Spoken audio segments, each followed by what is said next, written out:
The topic I choose is to discuss the positive and negative of globalization.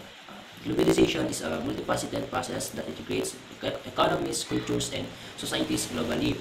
While it offers significant benefits and also presents challenges that require careful consideration. Globalization, kumbaga marami itong sangay. Kumbaga, yung mga sangay nito ay tungkol sa mga economies, cultures, tungkol din sa society, sa buong mundo na kumbaga kasali na itong globalization. Maaari rin itong globalization ay may dudulot na benefits in the way of positive benefits and sa negative way. Positive aspects of globalization: economic growth and job creation. Globalization facilitates free trade and foreign investment, leading to economic growth and job creation in developing countries. It encourages specialization, and division of labor, allowing nations to focus on their comparative advantages. Isa dito sa positive aspects of globalization na economic growth and job creation. Kumbaga dito is nakakatulong dito yung free trade, kumbaga pakikipagpalit ng produkto sa ibang lugar. Tapos foreign investment, kumbaga pwede kang makipag-sosyo sa iba. Yun. Tapos next is cultural exchange and tolerance. The interconnectedness of globalization fosters cultural exchange, exposing individuals to diverse traditions, ideas, and perspectives. Sa cultural exchange and tolerance, nakapalog dito yung parang pagkakonekta ng mga culture natin, pakikipagpalitan ng cultures and traditions sa mga ibang tao, mga ideas, tapos perspectives. Next is positive aspects of globalization is technological advancement. Globalization accelerates the transfers of knowledge, skills, technologies across borders.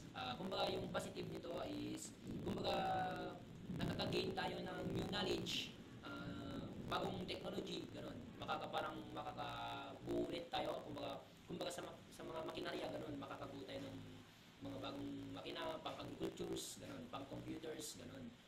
Next is access to new markets. Business can expand to global markets, leading to increased revenue and competitiveness. Consumers benefit from a wider range of products and services at lower price. Next naman is negative aspects of globalization. Number one is economic inequality. Dito sa economic inequality, sinasabi dito, globalizations can exacerbate economic inequality as multinational corporations often exploit cheap labor in developing countries, leading to higher profits for the wealthy while leaving workers in poverty. Kumbaga dito is yung parang yung pinag-aralan kay Ma'am Liban, yung kumbaga kukuha sila ng ibang empleyado sa ibang bansa tapos magtatrabaho sa kanilang kumpanya. Kumbaga, kung doon sila kukunin, mas mataas yung sahod nila, pero pag pupunta na sa ibang kumpanya, tapos mayaman yung may-ari, kumbaga mas mababa yung labor na ibibigay. Next naman is job displacement. The searching of jobs countries with lower, ito na yung sinasabi ko, lower labor cost. Tapos, kumbaga, parang pinagtatrabaho yung mga tao na konti lang yung sahod nila kahit naman sakto yung oras ng pagtatrabaho nila. Next is cultural homogenization. Western culture can dominate the global landscape, leading cultural homogenization. This can erase local traditions and customs spread for indigenous communities and stifle cultural diversity. Next is yung public health concerns. The ease of global travel, trade can facilitate the rapid spread of infectious disease pandemics like COVID-19. Yung negative effect naman ng globalization is yung nangyari sa COVID-19 dahil yung sabi nga kasi sa globalization, interconnectedness of traditions, cultures, kumbaga yun na yung sasalamuhan ng iba't ibang tao, yun yung magkakalipat-lipat na sila ng yung kaya ng COVID-19, kaya ganun yung nangyayari.